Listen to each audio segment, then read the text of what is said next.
Dans ce troisième exercice, on doit étudier deux relations, l'une sur R, l'autre sur R2, et étudier leurs différentes propriétés. Alors la première, c'est une relation sur R, x est en relation avec y, si et seulement si valeur absolue de x moins y est plus petit que 1, et on nous demande d'abord de regarder si cette relation est réflexive.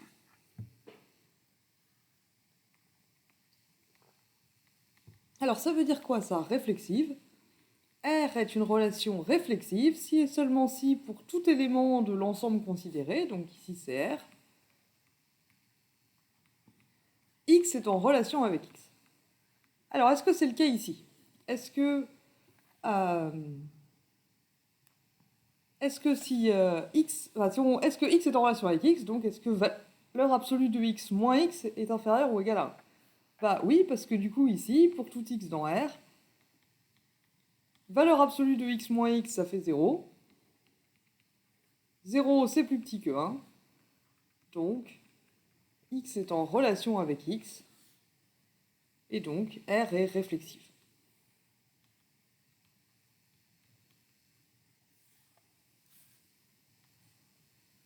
Est-ce qu'elle est symétrique? Alors, R est une relation symétrique, par définition, si et seulement si.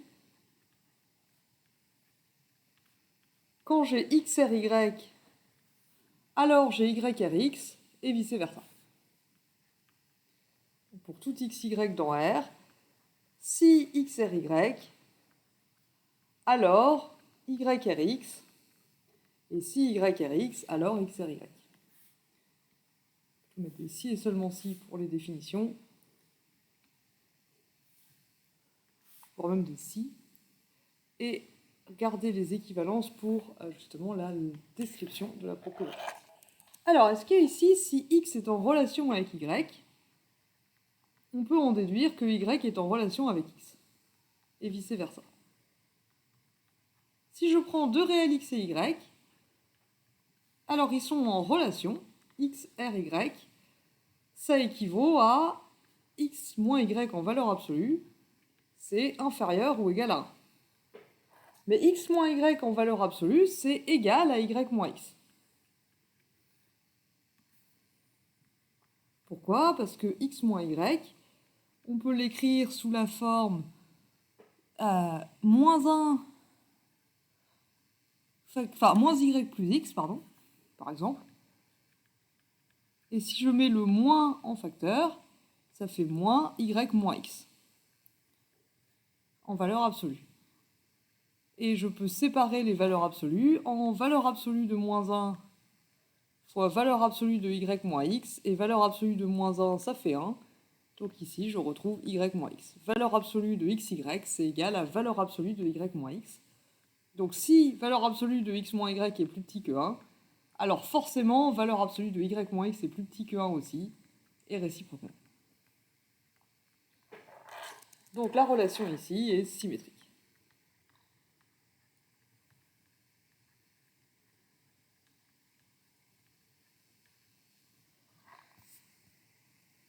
Est-ce qu'elle est transitive?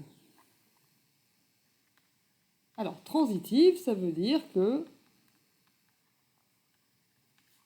si je prends x, y et z, trois éléments de l'ensemble, trois éléments de R, et que je suppose que x est en relation avec y et y est en relation avec z,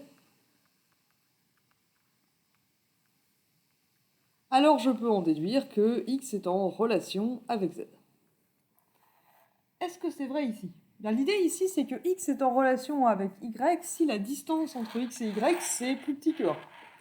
Mais si je prends la distance entre x et y qui est plus petite que 1, et après la distance entre y et z qui est plus petite que 1, bah ça ne dit pas que la distance entre x et z est forcément plus petite que 1, j'ai fait deux pas, entre guillemets.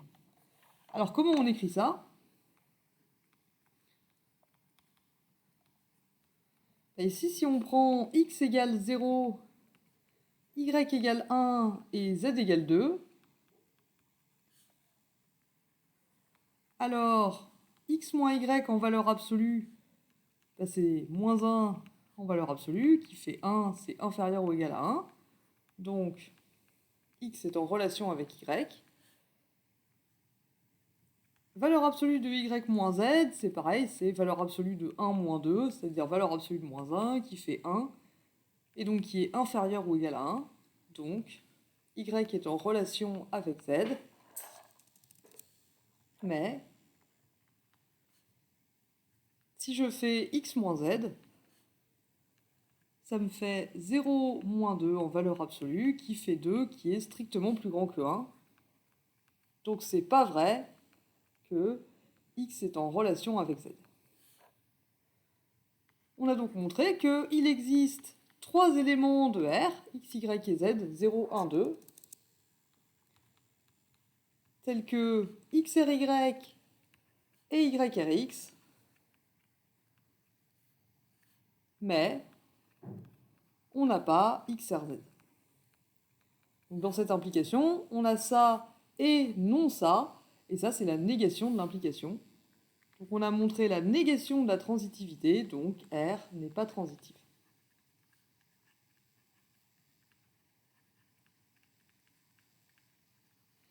Est-ce que R est antisymétrique? Alors antisymétrique, ça veut dire que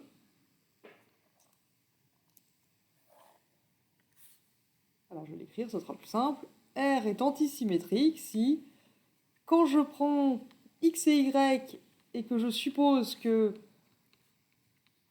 x est en relation avec y et y est en relation avec x,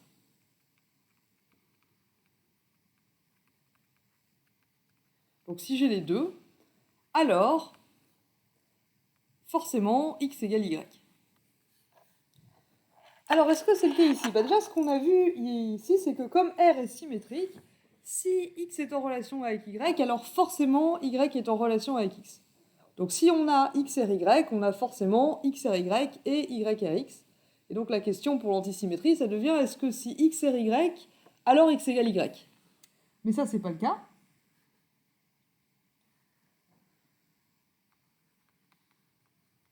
Si je prends par exemple x égale 0 et y égale 1, alors x moins y, 0 moins 1 donc, ça fait 1 inférieur ou égal à 1, donc j'ai x, r, y. 1 moins 0, ça fait aussi 1, ça on avait vu, hein, c'est symétrique. Donc j'ai y, r, x, forcément.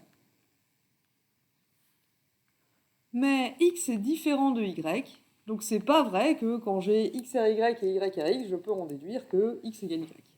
Donc R n'est pas antisymétrique.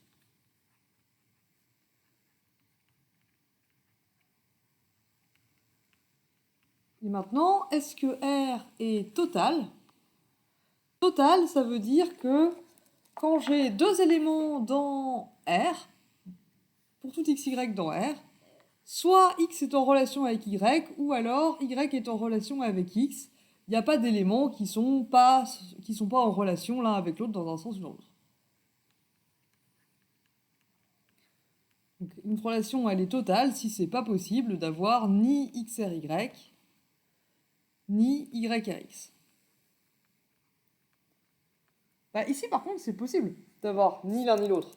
Par exemple, si je prends x égale pi et y égale 0,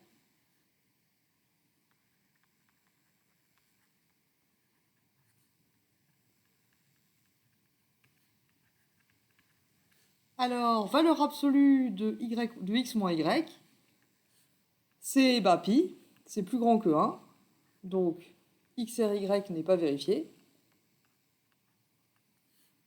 Et d'un autre côté, si je fais y moins x, bah c'est pareil, hein. Valeur absolue de y moins x, ça fait valeur absolue de moins pi.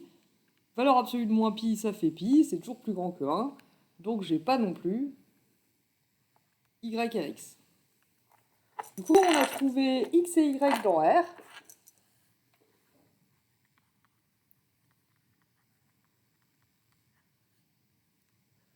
Tels que non x r y et non y à x.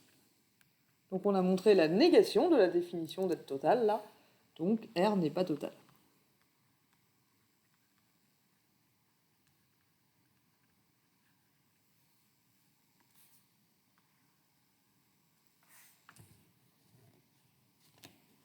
Et maintenant, on nous demande d'étudier ces mêmes propriétés pour la relation S, cette fois sur R2.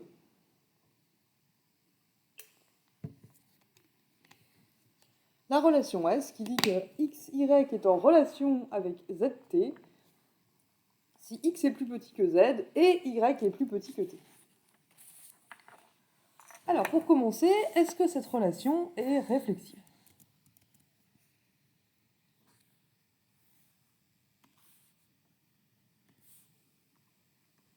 Donc on a dit S est réflexive si pour tout XY et pour tout ZT, si pour tout XY, XY est en relation avec lui-même. Alors est-ce que c'est vrai ça? Si je prends un XY dans R2, alors au risque d'enfoncer des portes ouvertes, X est inférieur ou égal à X, et Y il est inférieur ou égal à Y, c'est pas faux, hein. Donc, on a effectivement XY, S, XY. Que pour avoir XY, S, ZT, il faut qu'on compare ces deux-là et que celui-là soit plus petit que celui-là, qu'on compare ces deux-là et que celui-là soit plus petit que celui-là, et ici c'est vérifié. Donc, S est réflexive.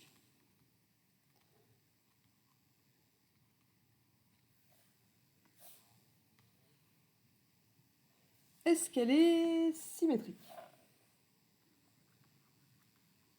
Est-ce que si j'ai XY, S, ZT, je peux en déduire que ZT, S, XY?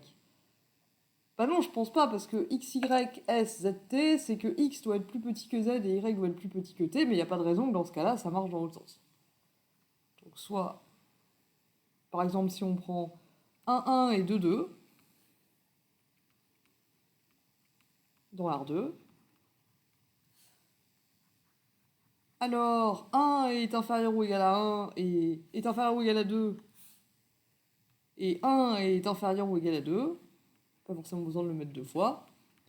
Donc 1, 1, S, 2, 2. Mais par contre, c'est pas vrai que 2, 2, S, 1, 1. 2 est strictement plus grand que 1. Donc c'est pas vrai qu'on a 2, 2, S, 1, 1.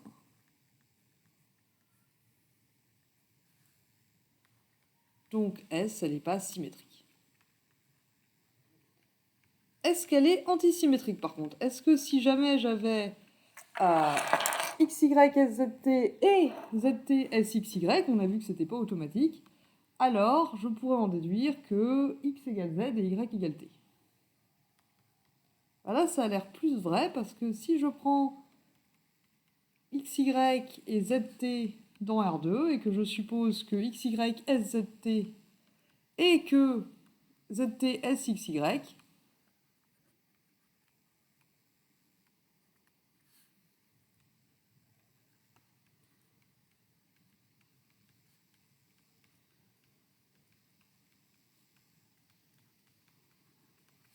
alors,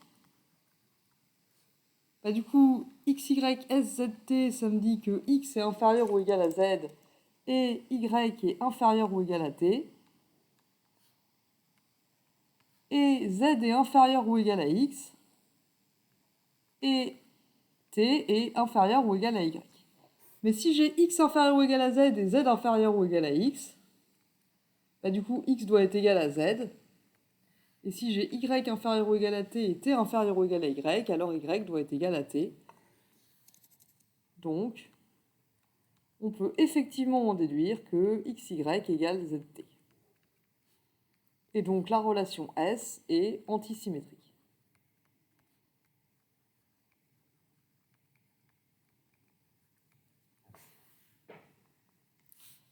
S, elle est réflexive, elle n'est pas symétrique, elle est antisymétrique. Est-ce qu'elle est transitive? Est-ce que si XY est SZT et ZT SAB, je peux en déduire que XY SAB? Transitivité.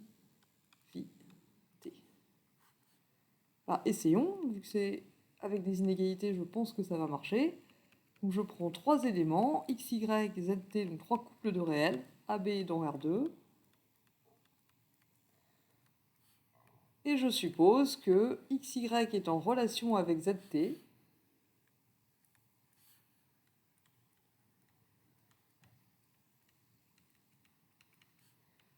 Et que zt est en relation ZTS AB.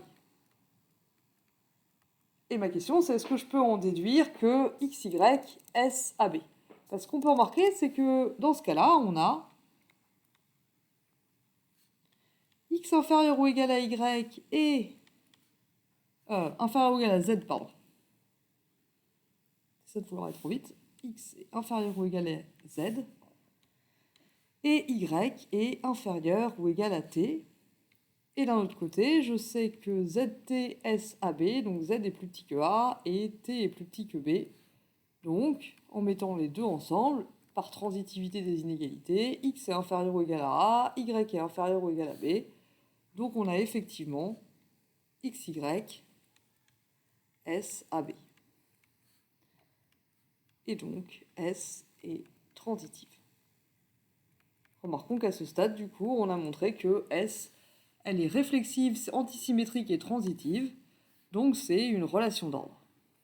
On ne nous le demandait pas, mais on peut quand même le remarquer.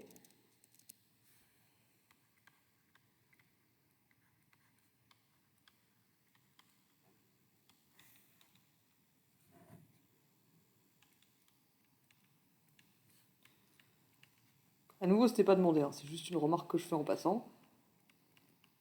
S est une relation d'ordre. Alors, est-ce que cette relation d'ordre est totale maintenant? Est-ce que si je prends deux couples de réels x, y et z, t, j'ai forcément une relation S entre les deux dans un sens ou dans l'autre?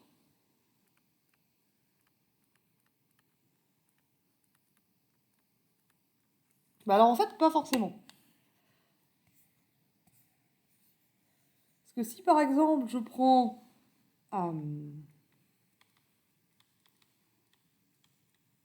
1, 2 et 2, 1,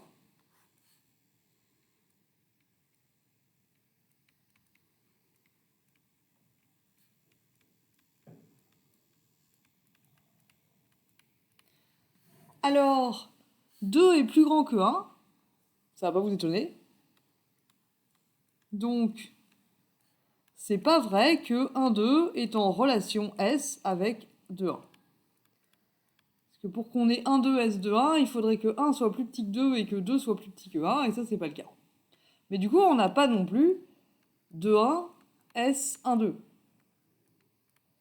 Parce que pour ça, il faudrait que la première coordonnée 2 soit plus petite que la deuxième, ici 1, et ça, c'est pas vrai. Donc on a trouvé XY et ZT qui sont égaux respectivement à 1, 2 et 2, 1. Tels que non XY SZT et non ZT SXY, donc elle n'est pas totale. Et c'est tout ce qu'on avait à raconter sur ces deux relations. À nouveau, je vous remercie de votre attention.